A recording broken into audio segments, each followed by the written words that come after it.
this province can get the education they want and need to grow up and be healthy and happy. That's our dream, and we deserve that dream. But I'll tell you what drives me even more crazy is when I read at the paper every day and you pick it up and it says a couple things. First of all, we're all powerless. Well, since the last time I put up YouTube and had something to say, I took a long period for me of serious consideration as really what's worth communicating. And as I often do, I present myself politely, carrying my banner, which you can see elsewhere on my channel here, and set myself the problem of how to address the organisers in such a fashion that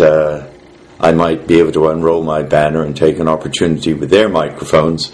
in a public situation to explain what I perceive might be a plan of action to bring about a caretaker government which would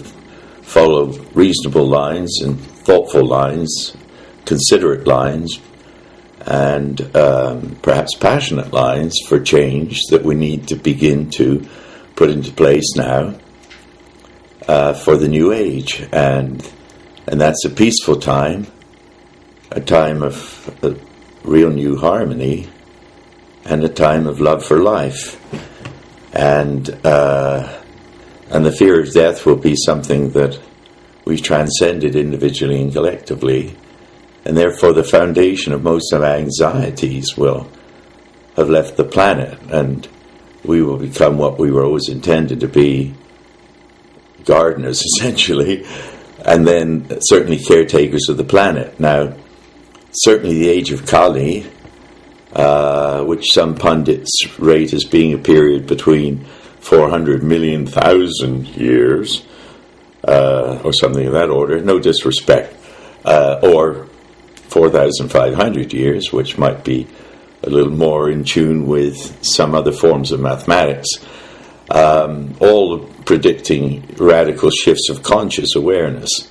And clearly we are at that point in time now. People who've been carrying wisdom around are finally beginning to be heard, because of course wisdom has the foundation in knock on wood reality. And I may have a dossier of material here that I collected which could significantly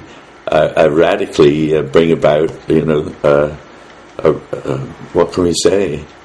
a rebellion. But although I've recorded elsewhere where injustice becomes law, rebellion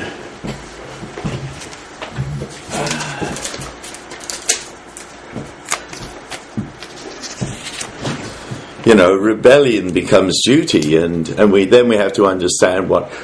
the words mean. And duty for me is a very old word, and it means what I am offering back to the Creator by way of standing up for creation, by respecting the Creator's works, by remembering a relationship with Earth and with Sun, and seeing the oneness that we are in the surface chemistry as species, of all species. And we are reflecting back to the sun, to the universe, to the oneness, to the Brahma Yoti, the center of all conscious awareness, that we are in tune with that consciousness, and we are waking up to our total immersion in that sense of joy and peace and harmony, and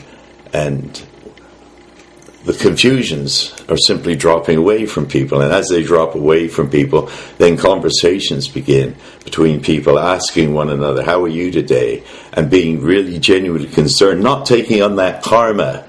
not saying, now I have to nurse you through your confusions, but just by simply opening the door to the people who are inside there, that there is love out there.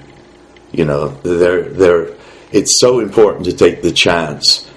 of providing some harmless way to reassure people that they're not alone. And that is the foundation of a community which is harmonious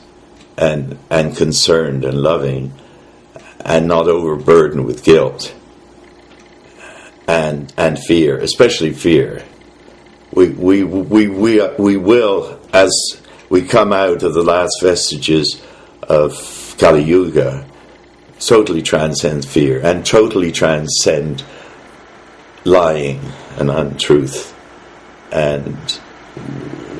we will recognize the common nature of humanity in such a fashion that transcends sectarian religionism and transcends the confusions of partisan politics and social graces which have nothing to do with grace, you know, but are just fashions and patterns and advantage takings and confusions that don't really evolve the nature of well-being on the planet for the larger numbers, but just provide a certain tinsel when what we need are harmonious communities.